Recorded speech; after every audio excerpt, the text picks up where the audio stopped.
اعوذ باللہ من الشیطان الرجیم بسم اللہ الرحمن الرحیم الحمد للہ رب العالمین والصلاة والسلام علی اشرف الانبیاء والمرسلین وآلہ الطیبین الطاہرین اعوذ باللہ من الشیطان الرجیم افمن کان مؤمنا کمن کان فاسقا لا یستوون۔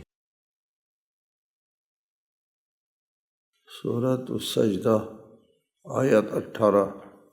بھلا جو مومن ہو وہ فاسق کی طرح ہو سکتا ہے؟ یہ دونوں برابر نہیں ہو سکتے۔ مومن وہ ہے جو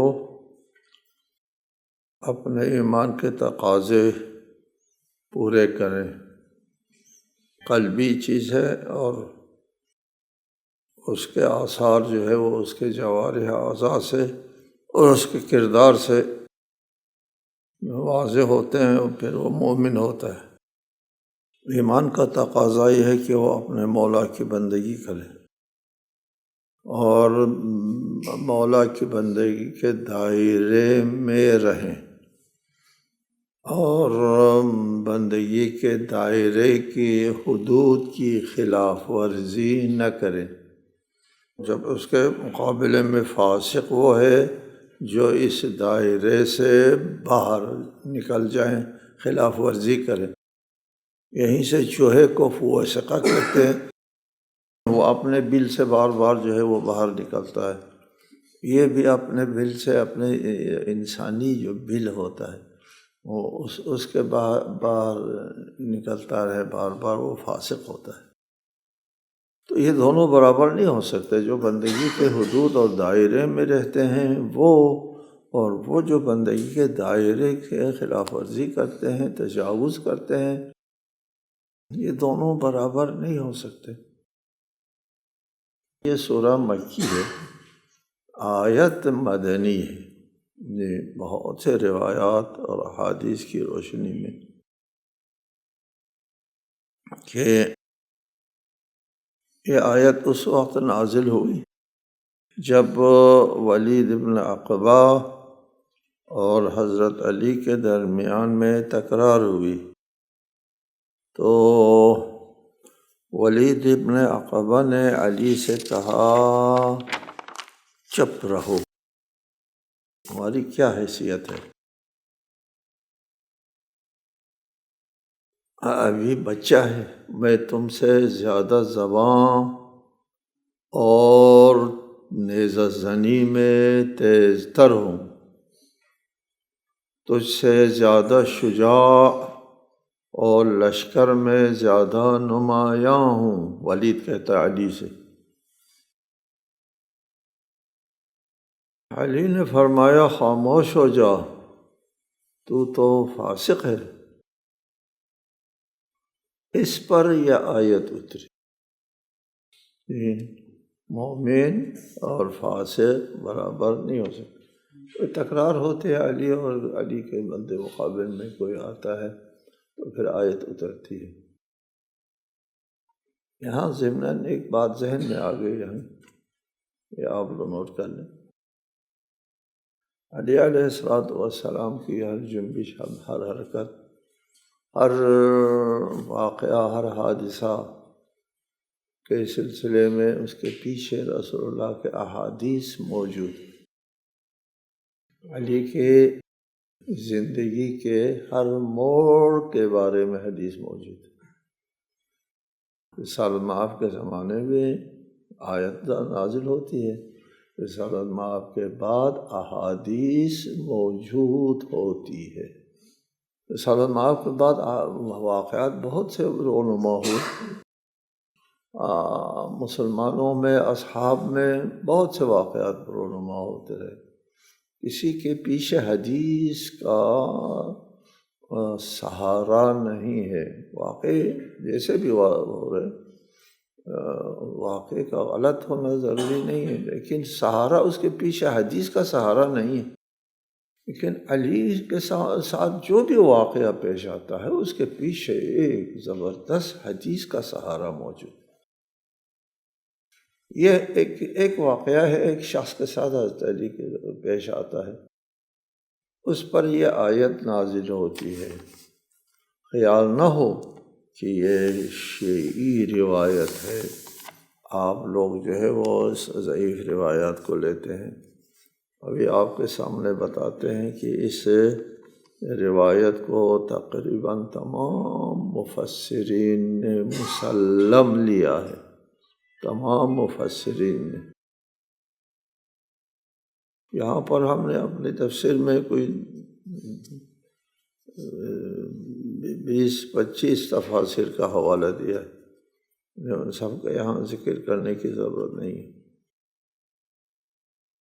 مثلاً زمخشری نے الکشاف میں، واحدی نے اسباب النزول میں، اور ابن جوزی نے زاد المسیر میں، آلوسی نے روح البیان میں، قرطبی نے جامع احکام میں، طبری نے جامع البیان میں، مظہری نے تفسیر مظہری میں، ابن کثیر میں تفسیر قرآن میں، وغیرہ وغیرہ، سب کا ذکر نہیں کرتے۔ اور اس کے تمام اسناد و طرق احادیث کے بھی بعض کتابوں میں موجود ہے۔ یہ ولید کون ہے؟ یہ ولید کون صاحب تھے؟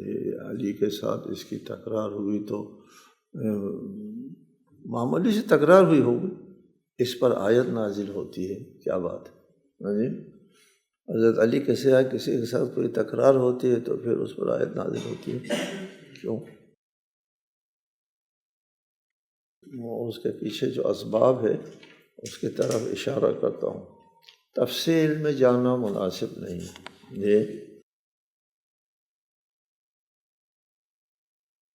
یہی ولید ابن عقبہ، اس کو رسول اللہ نے بھیجا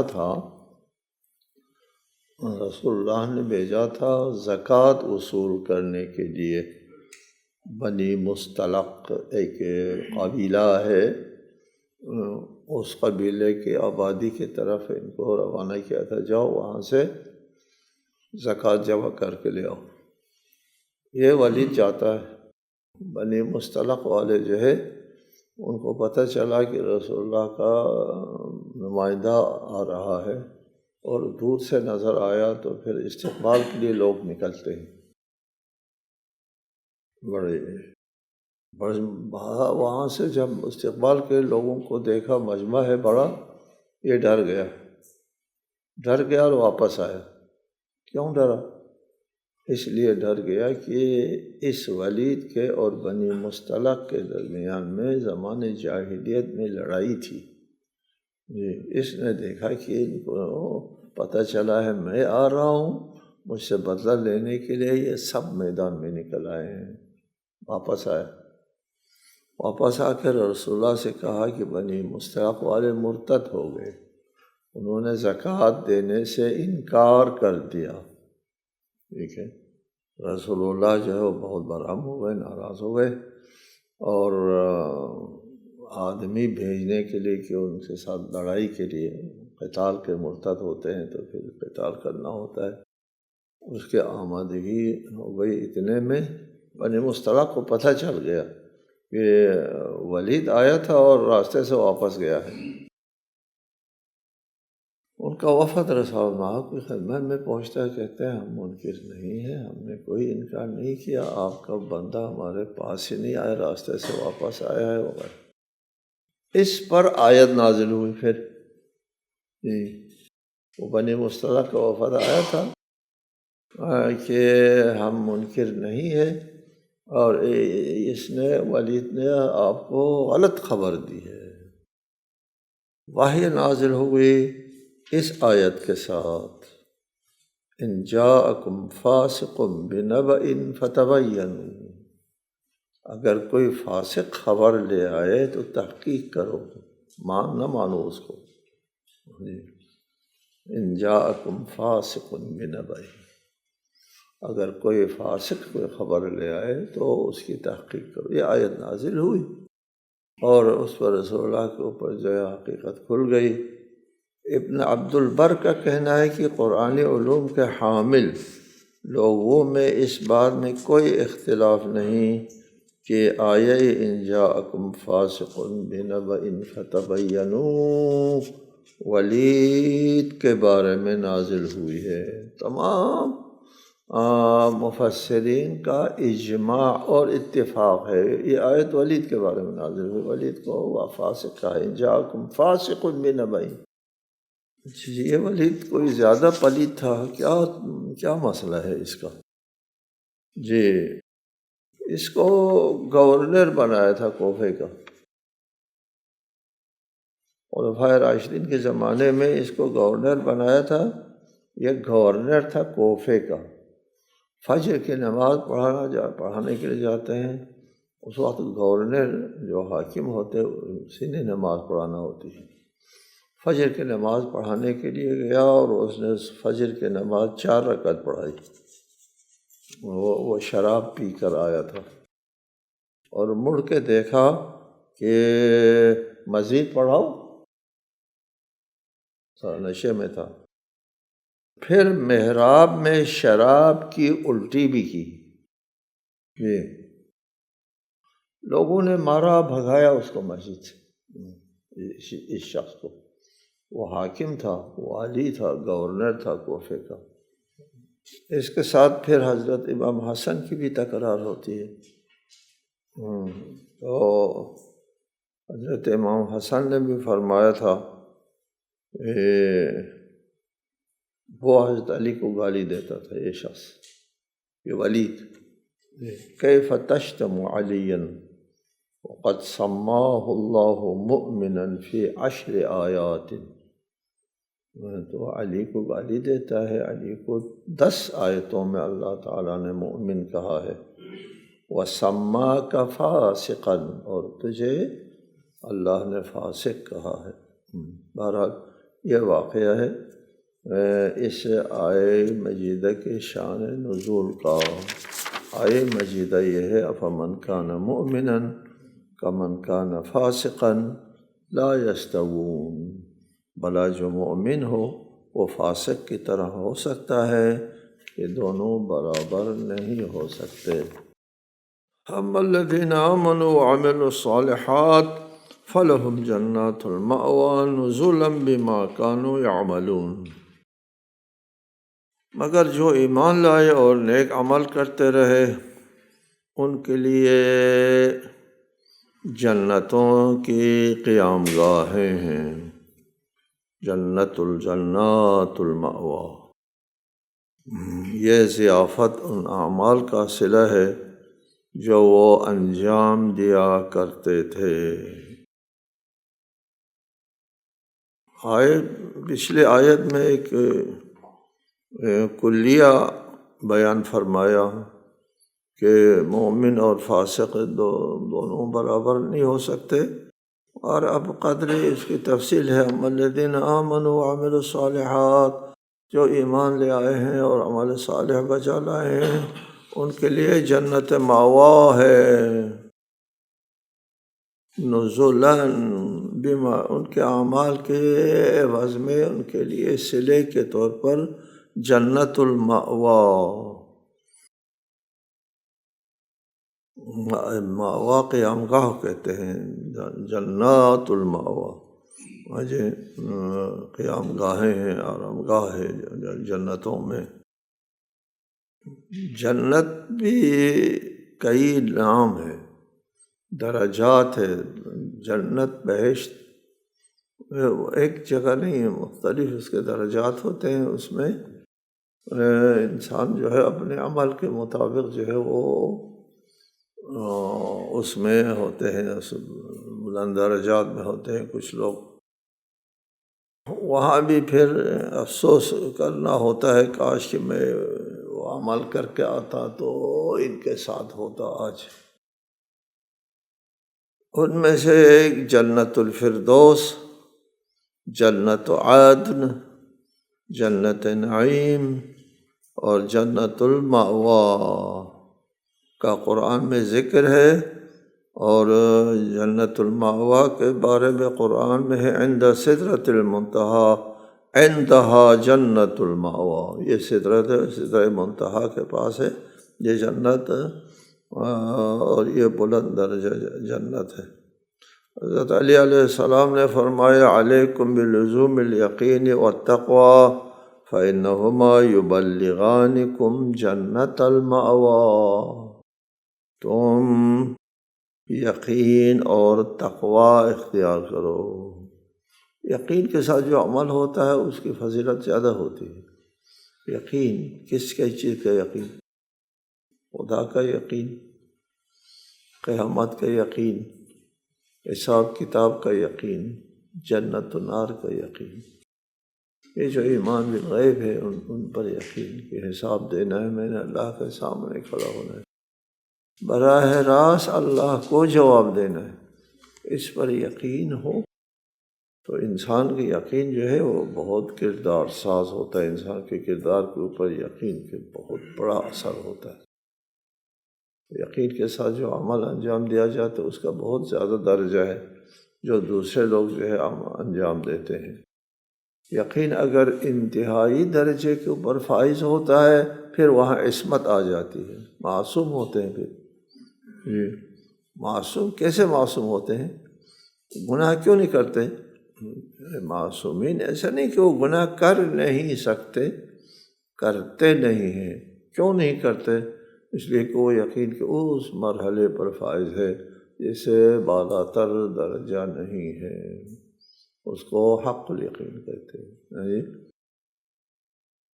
جیسا مولانا امیر المومنین علیہ السلام نے فرمایا لو کشف الغطاء لما ازددت یقینا، فرض فرمایا اگر فرض کرے کہ یہ ایمان بالغیب غیب نہ رہے، یہ ایمان بالشہود سامنے آ جائے، ہر بات سامنے آ جائے، تو میرے یقین اور ایمان پر اضافہ نہ ہو، اضافے کی گنجائش نہیں، یقین پر اضافے کی گنجائش نہیں ہے، پھر عصمت آ جاتی۔ ہم لوگ بھی ان چیزوں کی مرتکب نہیں ہوتے جن پر ہم کو یقین ہوتا ہے۔ کہتے ہیں اس میں سیلاب ہے، اس میں آگے جائے تو غرق ہو جائے، نہیں جاتے، پیچھے جاتے، اس بچتے ہیں آپ، جہاں یقین ہے وہاں آپ بچتے ہیں۔ کھائی ہے تو کھائی دیکھ کر کے آپ کو ڈر لگتا ہے، پتہ ہے یہ کھائی میں گرنے میں سے کیا ہوتا ہے، یقین ہے، ڈر لگتا ہے، پیچھے آتے ہیں۔ یقین اور تقوی پھر یقین کا لازمہ ہے، بچنا۔ یقین ہے کہ اس کا انجام کیا ہوگا اور پھر انسان بچ جاتا ہے۔ یہ دونوں تم کو جنت المأوی پہنچا دیں گے۔ مولا نے فرمایا تم یقین اور تقوی کے ساتھ تمسک رکھو، یہ دونوں تمہیں جنت المأوی پہنچانے والے ہیں۔ یہ ہوئے نا مومن کا مقام، اور یہ فاسق مومن برابر نہیں ہوتے، تفصیل بیان ہے۔ وَأَمَّا الَّذِينَ فَسَقُوا، لیکن جو لوگ فاسق ہو گئے ہیں، فَمَأْوَاهُمُ النَّارُ كُلَّمَا أَرَادُوا أَن يَخْرُجُوا مِنْهَا أُعِيدُوا فِيهَا وَقِيلَ لَهُمْ ذُوقُوا عَذَابَ النَّارِ الَّذِي كُنْتُمْ بِهِ تُكَذِّبُونَ۔ لیکن جنہوں نے نافرمانی کی ہے، یعنی جو لوگ فاسق ہو گئے ہیں، ان کی جائے بازگشت آتش ہے، جب بھی وہ اس سے نکلنا چاہیں گے اس میں لوٹا دیے جائیں گے، اور ان سے کہا جائے گا اس آتش کا عذاب چکھو جس کی تم تکذیب کیا کرتے تھے، نہیں مانتے تھے دنیا میں عذاب جنت نار وغیرہ نہیں ہے۔ یہ لوگ دل سے مومن نہیں تھے، مصلحتاً وہ کرتے تھے، اظہار ایمان کرتے تھے۔ یہ فاسق کی علامت بتا دی ہے، فاسق اس کو کہتے ہیں۔ وَلَنُذِيقَنَّهُم مِّنَ الْعَذَابِ الْأَدْنَىٰ دُونَ الْعَذَابِ الْأَكْبَرِ لَعَلَّهُمْ يَرْجِعُونَ، اور ہم انہیں بڑے عذاب کے علاوہ کمتر عذاب کا ذائقہ بھی ضرور چکھائیں گے، شاید وہ باز آ جائے۔ یہ جو فاسق ہے ان کو دنیا میں بھی تنبیہی حربہ استعمال کیا جائے گا۔ ہم انہیں بڑے عذاب کے علاوہ کمتر عذاب کا ذائقہ بھی ضرور چکھائیں گے۔ عذاب ادنیٰ کیا ہے؟ کمتر عذاب، دنیاوی مصائب، بیماریاں، ناکامی اور محرومیاں وغیرہ، اور اس قسم کے حالات سے ان کو گزار کر کے ان کے ضمیر کو جھنجھوڑا جاتا ہے۔ شاید آ جائے آرام و آسائش کے وقت انسان نہیں آتا اللہ کی طرف، لیکن کوئی وقت اگر آ جائے تو شاید اللہ کی طرف آ جائے، ان کو عذاب چکھاتے ہیں، تنبیہ کرتے ہیں۔ نہیں اگر باز آتا ہے تو عذاب اکبر کی طرف ان کو جانا ہوتا ہے۔ جی لعلہم یرجعون، شاید کہ یہ ہدایت پا جائے، نہیں ہدایت پاتا ہے تو عذاب اکبر چکھنا ہوتا ہے۔ ومن اظلم ممن ذکر بآیات ربہ ثم اعرض عنها انا من المجرمین منتقمون، اور اس شخص سے بڑھ کر ظالم کون ہوگا جسے اس کے رب کی نشانیاں سمجھا دی گئی ہوں پھر وہ ان سے منہ موڑ لے، ہم مجرموں سے ضرور بدلہ لینے والے ہیں۔ یہ اس شخص سے جس کو آیات و معجزات و کرامات کے ذریعے تنبیہ کی گئی، دلیل اور برہان کے ذریعے بات سمجھا دی، معجزات بھی دکھا دیے اور ان پر حجت پوری ہو گئی، تو اس کے بعد ثم اعرض عنہا، پھر وہ منہ موڑ لیتے ہیں، اور پھر ہم ان مجرموں سے انتقام لینے والے ہیں۔ یہ معجزہ کے دو قسمیں ہیں۔ ایک معجزہ اللہ تعالیٰ ہر نبی کو عنایت کرتا ہے، بغیر معجزے کوئی نبی نہیں آتا۔ ہر نبی اپنی نبوت کے اوپر معجزہ، دلیل، برہان لے کر آتا ہے، اور اس کو لوگ جھٹلاتے ہیں۔ اس معجزے کے جھٹلانے پر ان پر فوری عذاب نازل نہیں ہوتا، مہلت مل جاتی ہے۔ اور اگر وہ کوئی کسی معجزے کا مطالبہ کرے، مطالباتی معجزہ نہیں دکھاتا اللہ تعالیٰ، کیوں نہیں دکھاتا؟ جو دکھائے پھر بھی انکار کریں گے تو فوراً عذاب نازل کرنا ہوتا ہے۔ اللہ نہیں چاہتا فوراً عذاب نازل ہو، ڈھیل دیتا ہے۔ لیکن اگر کبھی ایسا ہوا مطالباتی معجزہ بھی دیا گیا، جیسے قوم صالح کے ساتھ انہوں نے ناقہ دیا اور ان کو ناقے کے معجزے کا انکار کیا، فوری عذاب آ گیا۔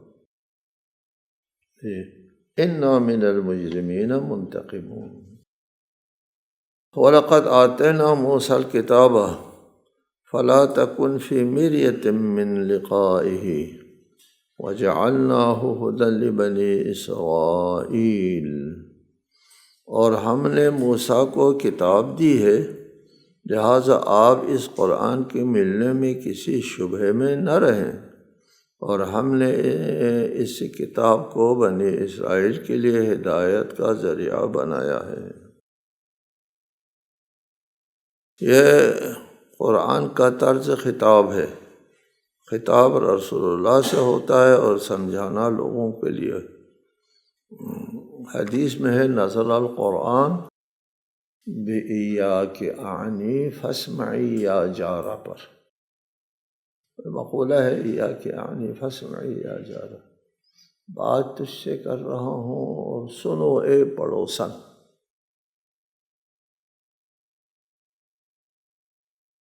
وہ ایک فارسی میں ایک مقولہ، عربی میں مقولہ ہے، فارسی میں مقولہ ہے سر دلبران در حدیث دیگران، بات کسی سے کرتے ہیں، سمجھانا کسی کو مطلوب ہے۔ ہر قوم میں کوئی مقولہ ہوتا ہے کہ اس کو کہہ کر اس کو سمجھانا مقصد ہوتا ہے۔ محاورے ہے، ہر قوم میں محاورے ہے اس قسم کے۔ قرآن مجید کا طرز تکلم یہی ہے، بات اپنے حبیب سے کرتے ہیں، بات رسول اللہ سے کرتے ہیں، مثلاً کہیں لئن اشرکتا، ایک آیت ہے نا، لئن اشرکتا لیحبطن عمل، اے رسول اگر آپ نے شرک کیا تو آپ کا سارا عمل دھرا کا دھرا رہ جائے گا۔ رسول نے شرک کیا، یہ سمجھانا ہے لوگوں کو جو شرک کے مرتکب ہوتے ہیں، وہ رسول ہی کیوں نہ ہو، اگرچہ ممکن نہیں رسول اللہ سے شرک سرزد ہو، لیکن اس طریقے کلام میں، اس طرز تکلم میں ایک بہت بڑا وزن ہوتا ہے، بعد میں وزن ہوتا ہے۔ قُلْ إِنْ كَانَ لِلرَّحْمَنِ وَلَدٌ فَأَنَا أَوَّلُ الْعَابِدِينَ، کہہ دیجیے اگر اللہ کا کوئی بیٹا ہے تو سب سے پہلے میں اس کی عبادت کروں، فرض کرنا ہوتا ہے۔ اسی طرح یہاں بھی یہ فرض کیا ہے، ہم نے موسیٰ کو کتاب فَلَا تَكُنْ فِي مِرْيَةٍ مِّن لِقَائِهِ، یہ خطاب رسول سے، آپ اس قرآن کے ملنے میں کسی شبہ کے اور اس میں شک و شبہ میں نہ پڑ جائیں۔ ہم نے موسیٰ کو جیسے کتاب دی ہے آپ کو بھی اسی طرح کی کتاب دی ہے، ہم نے موسیٰ کو کتاب دی ہے، لہٰذا آپ اس قرآن کے ملنے میں کسی شبہ میں نہ رہیں۔ رسول کو شبہ نہیں تھا، لیکن لوگوں کو بتانا ہوتا ہے جس طرح موسیٰ کو ہم نے قرآن دی کتاب دی ہے، اسی طرح اس رسول کو بھی ہم نے کتاب دی ہے، اور موسیٰ کو جو کتاب دی ہے وہ بنی اسرائیل کی ہدایت کے لیے، اور آپ کو جو کتاب دی ہے وہ آپ کی قوم کی ہدایت کے لیے ہے۔ یہ موسیٰ کی طرح، تورات کی طرح کی کتاب ہے۔ آپ دیکھتے ہیں ہمیشہ قرآن مجید بار بار حضرت موسیٰ کا ذکر فرماتا ہے، حضرت موسیٰ کا ذکر ہے، تورات کا زیادہ ذکر ہے، واقعات کا بہت ذکر ہے۔ وہ اس لیے حضرت موسیٰ کا ذکر ہے کہ حضرت موسیٰ کی نبوت اور رسالت وہ ان سب کو پتہ تھا، سب کے علم میں تھا، ان کا واقعات میں بھی بڑے درس آموز واقعات ہیں حضرت موسیٰ کے، اس لیے قرآن مجید میں حضرت موسیٰ کا زیادہ ذکر ہوتا ہے۔ السلام علیکم ورحمۃ اللہ۔